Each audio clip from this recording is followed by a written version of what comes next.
Hello, reader and friend of all things Outlander. Stories like Outlander can help release you to live fully awake. I'm Jenny from Jenny Wells Reads, and I need to live fully awake too. I believe discovering good stories helps us live a good story. And one of the stories that I've discovered in the last several years is Outlander. And I know that several of you are here from the fan groups. And when I say Outlander has changed my life, you really get it. But I'm here today to get specific and to talk a little bit about how Outlander has changed my life and help you get specific as well. You know, these stories are your stories. And so the way that you interpret them might be different from mine, but I want to paint a picture that you might resonate with today. And if you do, I would love to hear from you. I come to Facebook at 10 a.m. every Saturday, and I'm in California. And so it's our chance to talk about what's happening in the Outlander fan community from the week before, which for this week is the discussion of the episode Savages from season 4. So that's where I'm going to be focusing today, you know, because we really fall in love with these stories and characters, right? We laugh, we cry, we resonate.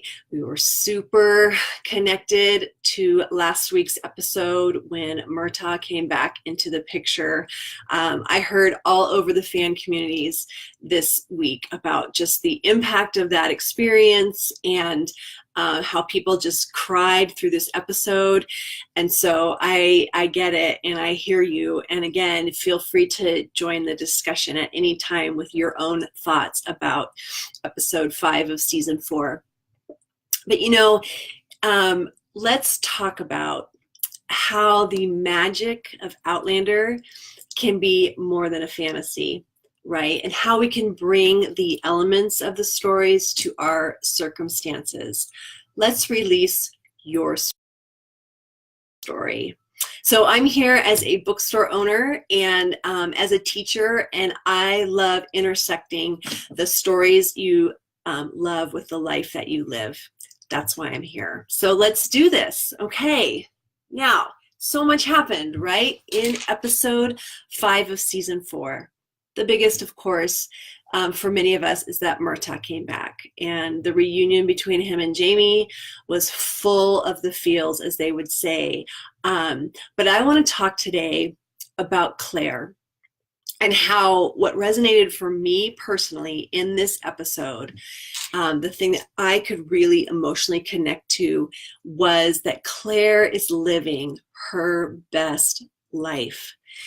There was so much beauty, right, in her daily living. And you know what? I live in the woods, and there were parts of it that I thought, I'm not sure this is exactly how it goes when you homestead. But I was able to, for the most part, to suspend my disbelief and just go with it because it really was beautiful. And if I was technologically savvy, I would put up the scene where Jamie and Ian are saying goodbye at the beginning of Ian and Jamie's trip. And they're just in the cabin, and you know, Ian's eating jerky, and they're talking and joking about bacon and the white sow, and Claire's getting ready to go deliver a baby and to send Jamie and Ian on their way. And you know, I just found it so touching because Claire, she's fully alive. She's fully awake in her world, and really hard things happen in this episode to her, right? She, you know, has to navigate the tension between the Muellers and the Cherokee, and she loses patience through no fault of her own, but there's a possibility that she's going to get blamed for it, and she's alone on the homestead without Jamie, and she's having to defend herself. There's so much happening, and then of course she loses her friend Adawahi. Is that how you say it? Feel free to chime in and correct me.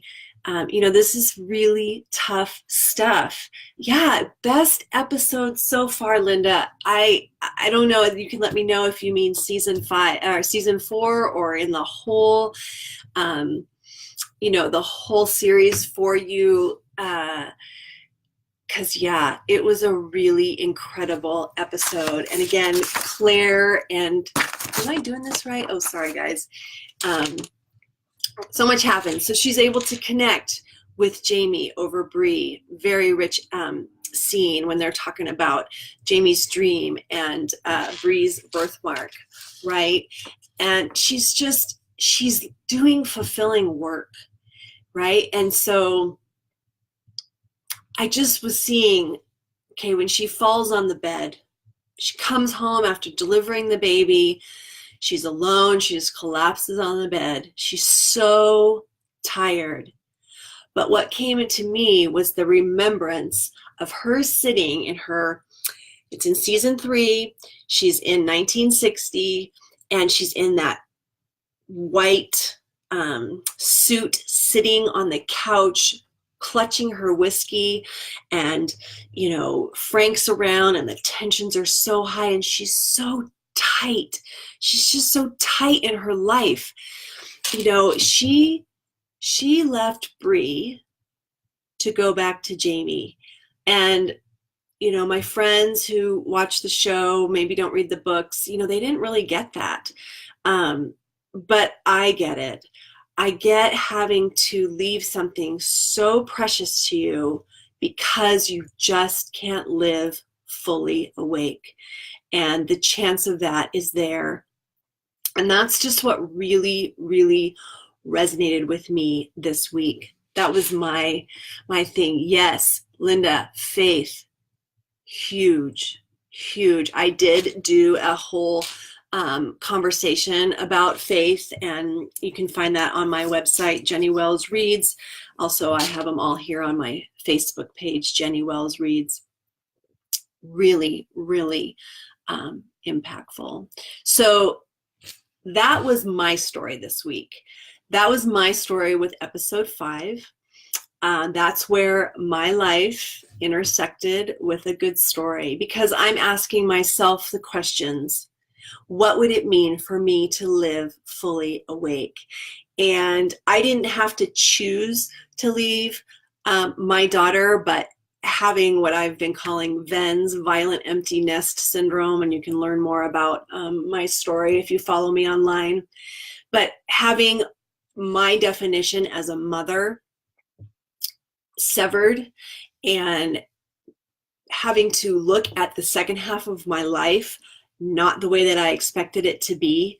I was a mother like Claire for 20 years and poured myself into that role and that work, and that's over. And I'm having to decide, what does it mean for me to live fully awake?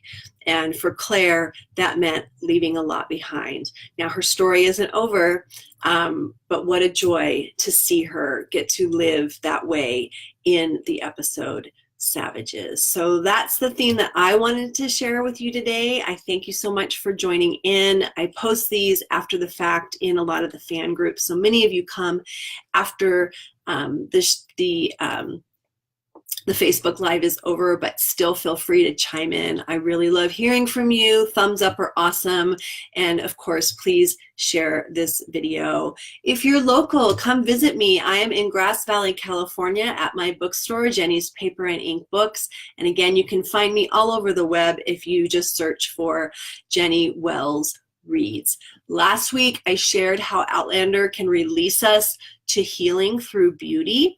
So please feel free to check that out and let me know, how has this show and story and the books specifically changed your life? What in your life can be changed even more so through this story? Oh, you're in San Francisco, Linda, that's awesome. I am so excited to get the NorCal Outlander fan community doing even more. I didn't get to be in Petaluma. I think that was last week. But yeah, if you haven't already, please join NorCal. Are you in that group? Maybe you are.